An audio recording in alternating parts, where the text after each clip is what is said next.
Everyone, मैं मिथुन सिंह स्वागत करता हूं आप सभी का। आशा करता हूं आप सभी बहुत अच्छे होंगे। देखिए, अगर आप जीके जीएस को प्रायोरिटी मान लो, अगर इसे अच्छे से कर लो तो आर्मी स्कूल में आपका सिलेक्शन पक्का होगा। अगर आपने सिलेबस देख रखी है तो आपको पता होना चाहिए जीके जीएस और करंट अफेयर से सबसे ज़्यादा क्वेश्चन आपका बनेंगे। तो जीके जीएस और करंट अफेयर्स को आपको रोज़ पढ़ना है। क्लासेस भी आ रही है यूट्यूब पे। प्लीज़ चैनल को सब्सक्राइब कर लीजिए अगर आप पहली बार आए हैं, और वीडियो को लाइक और शेयर जरूर करें।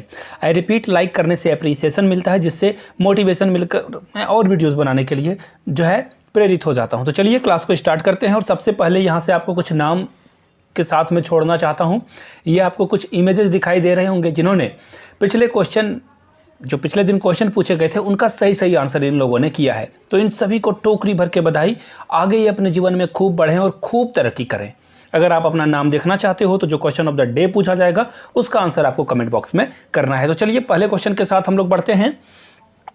According to the constitution of India, यानी भारत के संविधान के अनुसार, which of the following is not one of the main organs of the government. तो देखिए, गवर्नमेंट के स्पेलिंग कई बार एग्जाम में पूछे जाते हैं, याद रखिएगा। गवर्नमेंट में एन होता है और इस बात का खास ख्याल रखेंगे। बहुत बार स्पेलिंग मिस्टेक में ये क्वेश्चन पूछ दिया जाता है।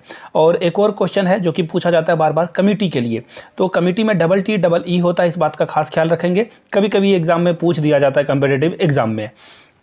या फिर रेस्टोरेंट की स्पेलिंग भी पूछी जाती है। तो देखिए, इस क्वेश्चन का जो राइट आंसर होगा ना, वो होगा ब्यूरोक्रेसी। याद रखिएगा, लेजिस्लेचर भी हमारा पार्ट है कॉन्स्टिट्यूशन का, एग्जीक्यूटिव और जुडिशरी तो पार्ट है ही।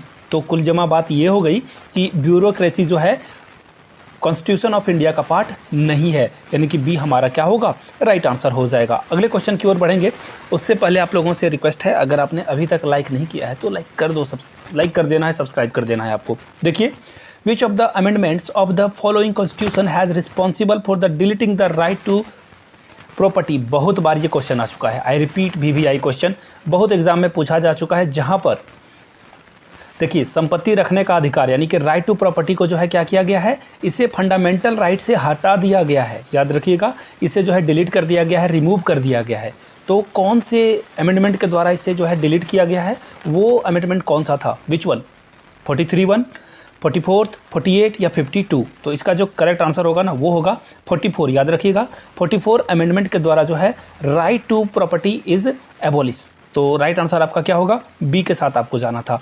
अगले क्वेश्चन की ओर बढ़ेंगे। नेक्स्ट क्वेश्चन आपके सामने ये रहा, Harshacharita and Kadambari are the following works of. तो देखिए, हर्षचरित्र और कादम्बरी, हिंदी में अगर मैं कादम्बरी बोल दूं तो आप समझ जाओगे कादम्बरी किसके द्वारा लिखी गई रचना है। 84 का जो राइट आंसर होगा, बिल्कुल आपने अगर सोचा है बाणभट्ट तो बिल्कुल सही सोचा है। Banabhatta is the right answer. Kalhana नहीं होगा, पाणिनि नहीं होगा। पाणिनि संस्कृत के बहुत बड़े विद्वान थे, व्याकरण के ज्ञाता थे। तो इस बात का भी खास ख्याल रखिएगा, एग्जाम में ये पूछा जाता है। पतंजलि योग के बहुत बड़े, एक्चुअली इंडिया में पतंजलि ने ही योग की शुरुआत करी थी। अगर आपको पता हो तो आप जानते होंगे इन चीज़ों को। तो बाणभट्ट करेक्ट आंसर इसका। आगे बढ़ेंगे। When did the war of Americans independence take place? यानी कि देखिए, इंडिपेंडेंस जो अमेरिकन्स में वॉर वगैरह जो छिड़ी थी, वो कब छिड़ी थी, ये आपको बताना है। तो देखिए, इसका जो करेक्ट आंसर होगा ना, वो जाएगा, अगर आप सोच रहे हो ये, तो ये गलत होगा। 70 नहीं होगा, 1772 भी नहीं होगा, 1774 भी नहीं होगा। करेक्ट आंसर आपका होगा डी के साथ, यानी कि 1776 में आपका राइट आंसर हो जाएगा।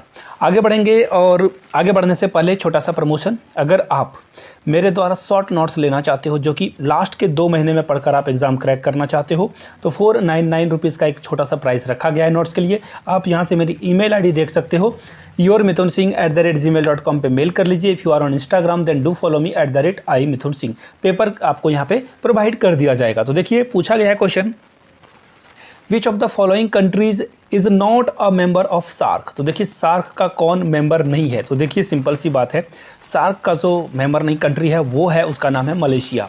जी हाँ, Malaysia is not a part of SAARC. SAARC जो इंडिया के आसपास के पड़ोसी देश है ना, जिनसे इंडिया का बहुत अच्छा कनेक्टिविटी है, बहुत अच्छी दोस्ती है। तो मालदीव ऑफकोर्स हमारा बहुत अच्छा दोस्त है। भूटान तो इंडिया के साथ, जो भूटान का फॉरेन पॉलिसी है ना, हम लोग डिसाइड करते हैं कि भूटान का फॉरेन पॉलिसी क्या होगा। हम लोग अपने ब्यूरोक्रेट्स को भेजते हैं वहाँ पे, और पेट्रोलियम एवरीथिंग सारी चीज़ों को इंडिया हैंडल करता है। नेपाल के साथ भी हमारा बहुत ही प्यारा रिश्ता है। हम लोग एक्चुअली 2 बहनों की तरह हैं, इंडिया और नेपाल, जहाँ पे बिल्कुल सेम कल्चर हम लोग शेयर करते हैं एक दूसरे के साथ। तो Nepal is also like India. तो इसका जो राइट आंसर होगा वो होगा Malaysia is the right answer. Next question की ओर बढ़ेंगे। देखिए आपको जो है बताना है, देखिए मैं इसकी प्रोनाउंसिएशन नहीं कर पाऊंगा बिकॉज आई हैव डिसलेक्सिया। तो जुडिशल कैपिटल ये जो है किसका है? साउथ अफ्रीका की, डेनमार्क की, कोलंबिया की या नीदरलैंड्स की? दी नीदरलैंड्स इसको बोला जाता है। तो इसका जो करेक्ट आंसर है ना वो है south Africa. A is the right answer. याद रखिएगा ये जुडिशियल कैपिटल की बात की गई है। किसकी बात की गई है? जुडिशियल कैपिटल की, ना कि कैपिटल की। तो याद रखिएगा इस बात को। नेक्स्ट क्वेश्चन की ओर बढ़ेंगे। विच of the following plants is not अ, देखिए सीधी सीधी बात मैं आपको बता दूं, देखिए मरकरी, वीनस, अर्थ या सैटर्न। तो इसका जो राइट आंसर होगा वो आपसे मैं जानना चाहूँगा। जी हाँ, क्वेश्चन ऑफ द डे आपके लिए यही रहने वाला है। मैं इसका आंसर नहीं करूँगा। आप लोग क्वेश्चन अच्छे से देख लीजिए, चाहो तो स्क्रीनशॉट भी ले सकते हो। नीचे कमेंट करके बताएं इसका राइट आंसर क्या होगा। आपके लिए मैंने इसे छोड़ दिया। आगे देखिए, आगे एक्चुअली कोई क्वेश्चन है नहीं क्योंकि I don't have my editor और वो काम पे अभी फ़िलहाल तो नहीं आ रहे हैं। तो देखते हैं कि जल्द ही वो आएँ और स्वस्थ होकर, ताकि आपकी और भी क्लासेस इसी तरह रेगुलरली आते रहे। तो चलिए फ़िलहाल के लिए इतना ही। You guys are amazing, keep reading, keep learning, keep growing. Thanks for watching this video.